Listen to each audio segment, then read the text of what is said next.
係4級班6號周雨玲。我係4級班19號馬永彤。我係4級班蘇婉玲。之前我哋參加咗一項電腦科嘅比賽，我哋係用 Stop Motion 嚟製作短片。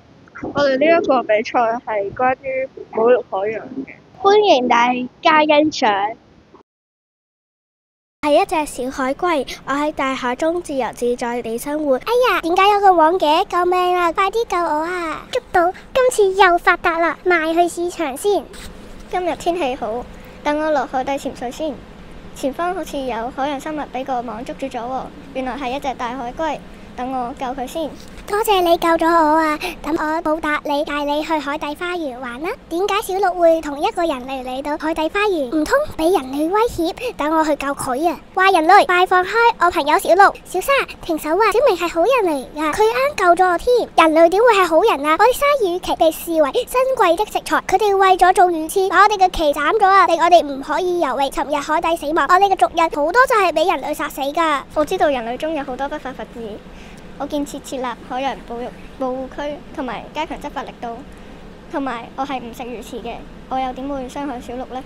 保育海洋，人人有責。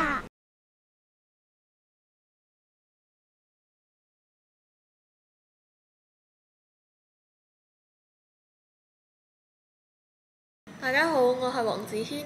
今日我要介紹嘅圖書係新雅名人館抗金英雄岳飛。岳飛能文能武，生活窮困未有令佢氣餒，反而發奮學習。自細習武嘅佢，亦都心繫國家。面對金人嘅入侵，佢寫下悲壯嘅《滿江紅》，背上刻上咗精忠報國4個大字，成為佢一生嘅宗旨。佢組成咗精銳嘅岳家軍對抗金人，但就喺收復中原有望嘅時候，佢卻俾人冠上咗莫須有嘅罪名。佢可唔可以實現保家國嘅理想呢？而家就讓我哋認識一下呢位名人啦。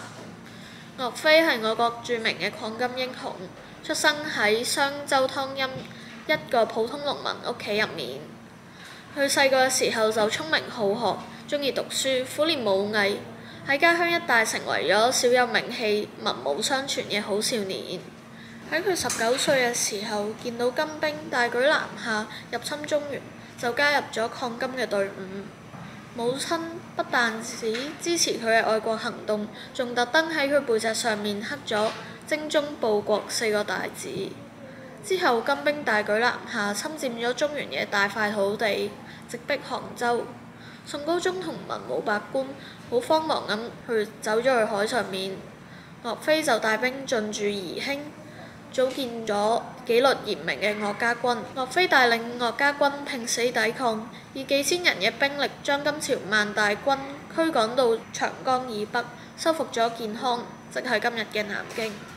之後31歲嘅岳飛被任命為節度使，面對滔滔長江，吟出咗悲壯嘅著名詩作《滿江紅》。岳飛喺投軍10幾年間，率領住岳家軍同金軍進行過幾百次大小戰鬥。紹興10年，金太祖4子完顏日術委文攻宋，岳飛揮師不伐，先後收復咗鄭州、樂成等地方，又喺郾城、永昌大敗金軍，進駐朱仙鎮。但係宋高宗卻一意求和，以12道金字牌下令退兵。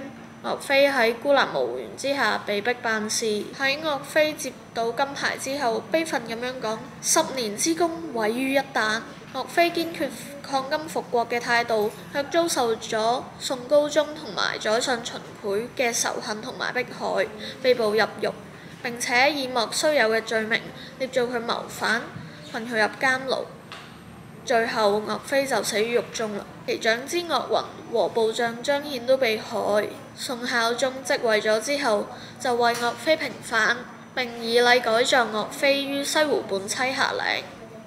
岳飛對國家對民族嘅忠貞熱忱、精忠報國嘅決心，令到佢一直受到後世嘅敬仰同埋愛戴。有興趣閱讀呢個故事嘅同學，得閒可以到香港教育城e閱讀計劃平台入面閱讀呢本電子書啊！多謝，拜拜。